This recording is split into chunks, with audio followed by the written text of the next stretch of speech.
भाग दो।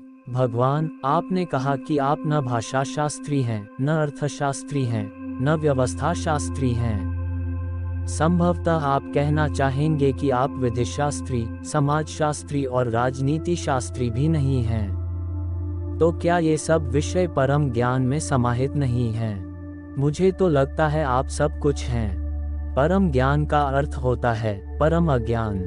परम ज्ञान में कुछ भी समाहित नहीं है। सब छूट गया, सब जाना हुआ व्यर्थ मालूम होने लगा। सिर्फ जानने वाला बचा। परम ज्ञान का अर्थ होता है सिर्फ जानने वाला बचा। जानी गई बातें सब गईं, विषय गए, सिर्फ साक्षी बचा। परम ज्ञान का संबंध ज्ञेय से नहीं है, ज्ञाता से है। तो परम ज्ञान में राजनीति तो है ही नहीं, समाजशास्त्र और विधिशास्त्र तो है ही नहीं। परम ज्ञान में तो धर्मशास्त्र भी नहीं है। परम ज्ञान में तो अध्यात्म शास्त्र भी नहीं है। परम ज्ञान में तो दर्शन शास्त्र भी नहीं है। परम ज्ञान में तो कुछ भी नहीं है। परम ज्ञान तो महाशून्य का नाम है। परम ज्ञान यानी परम अज्ञान। उस घड़ी तुम कुछ भी नहीं जानते, बस जानने वाला ही शेष रह गया अपनी परम शुद्धि में। क्योंकि जो भी तुम जानते हो वह तुम्हारे जानने वाले को अशुद्ध करता है। विकृति होती है, मिलावट हो जाती है। चेतना के स्वभाव को समझो।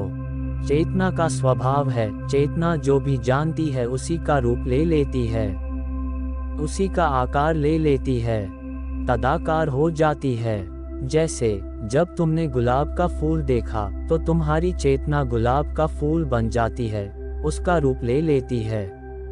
नहीं तो तुम देख कैसे पाओगे गुलाब के फूल को? गुलाब का फूल तो बाहर है, भीतर तो है नहीं। आंख से गुलाब के फूल की तस्वीर जाती, तस्वीर भी नहीं जाती। अगर तुम वैज्ञानिक से पूछो, आंख के जानकार से पूछो, तो तस्वीर भी नहीं जाती। क्योंकि आंख पर तस्वीर बनती है जरूर, पर आंख के पीछे तो सिर्फ स्नायुओं का जाल है, उनसे तस्वीर जा नहीं सकती। स्नायुओं से तो कुछ रासायनिक प्रक्रियाएं जाती हैं। रासायनिक प्रक्रियाएं जाकर तुम्हारी चेतना में पुनः किसी चीज को जन्म देती हैं। वहां तुम गुलाब का फूल देखते हो तो तुम्हारी चेतना ही गुलाब के फूल का आकार लेती। इसलिए तो गुलाब के फूल को देखते देखते तुम ऐसे मग्न हो जाते हो, ऐसी सुवास से भर जाते हो, तुम गुलाब के फूल हो गए। कृष्णमूर्ति बार बार कहते हैं, the observer is the observe.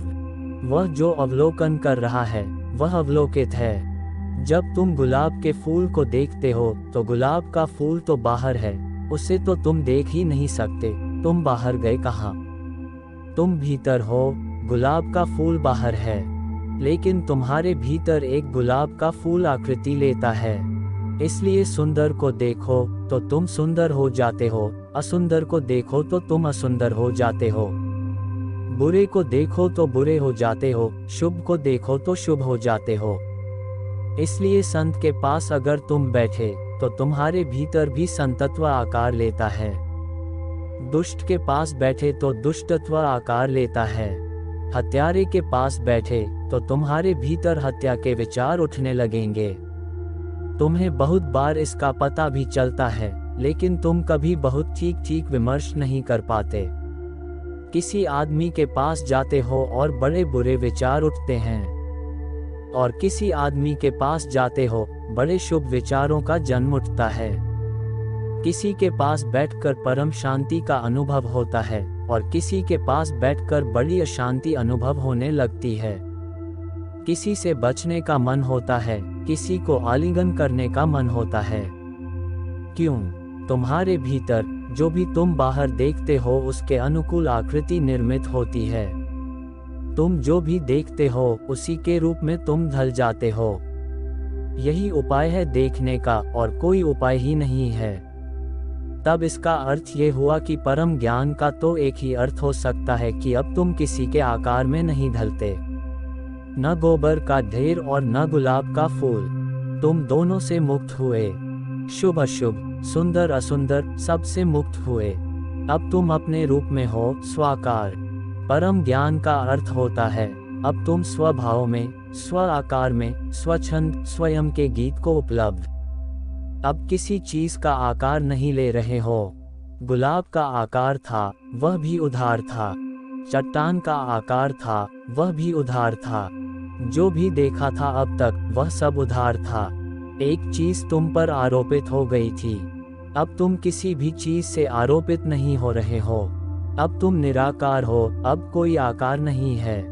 ध्यान रखना, जब मैं कह रहा हूँ कोई आकार नहीं, तो इसमें तुमने बुद्ध की धारणा बनाई कि कृष्ण की धारणा बनाई, वे भी आकार सम्मिलित हैं। इसलिए जैन फकीर कहते हैं, अगर ध्यान के मार्ग पर बुद्ध मिल जाएं, तो उठाकर तलवार 2 टुकड़े कर देना।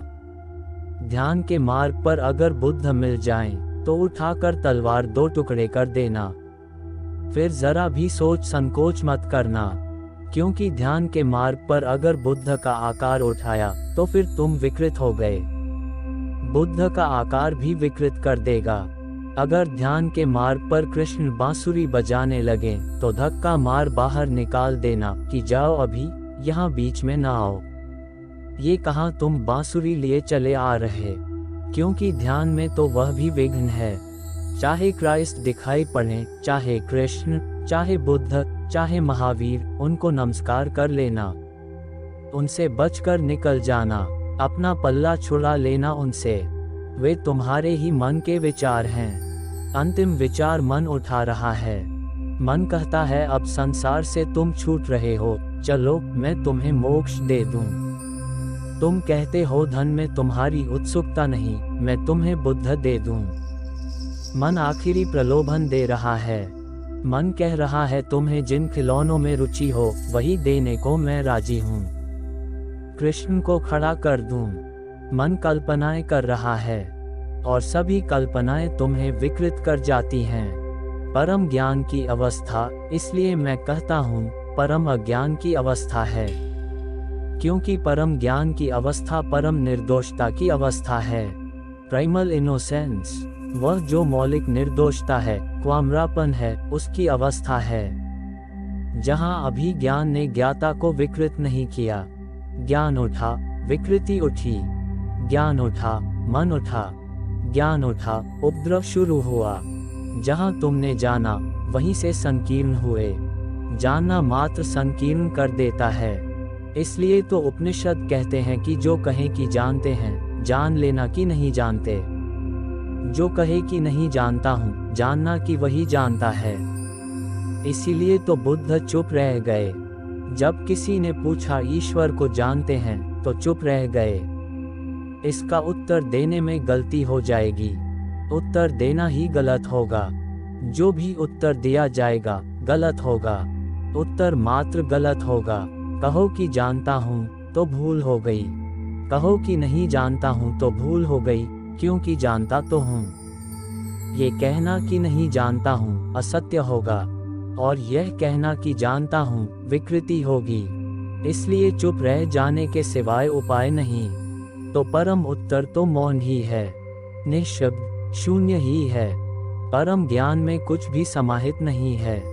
परम ज्ञान सभी चीजों से मुक्त हो जाने की परम दशा है, सबका अतिक्रमण। लेकिन तुम कहते हो कि मुझे लगता है कि आप सब कुछ हैं। तुम्हारा लगना तुम्हारे मोह, तुम्हारी प्रीति का लक्षण है। तुम्हें मुझसे मोह है, तो तुम्हें लगता है सब कुछ हूँ। मुझे मुझसे बिल्कुल मोह नहीं है, इसलिए मैं तुमसे कहता हूँ कुछ भी नहीं हूँ। तुम्हारे मोह को मैं समझता हूँ। तुम्हारे मोह के कारण तुम्हें लगता होगा कि मैं सब जानता हूँ। लेकिन मैं तुम्हें ये बात कह देता हूँ, इसे गांठ में बांध कर रख लो कि मैं कुछ भी नहीं जानता हूँ। जानना जहाँ तक है, वहाँ तक तो जाना ही कहाँ। वहाँ तक तो उपद्रव जारी है। जहाँ जानने से छूटे, वहीं छूटे। वहीं मुक्ति है, वहीं परम ज्ञान है। जहाँ जानने से छूटे, वहाँ परम ज्ञान है। इसका अर्थ हुआ, जहाँ ज्ञान से छूटे वहाँ परम ज्ञान है। तो परम ज्ञान शब्द ठीक नहीं है। ज्यादा अच्छा होगा हम कहें परम अज्ञान।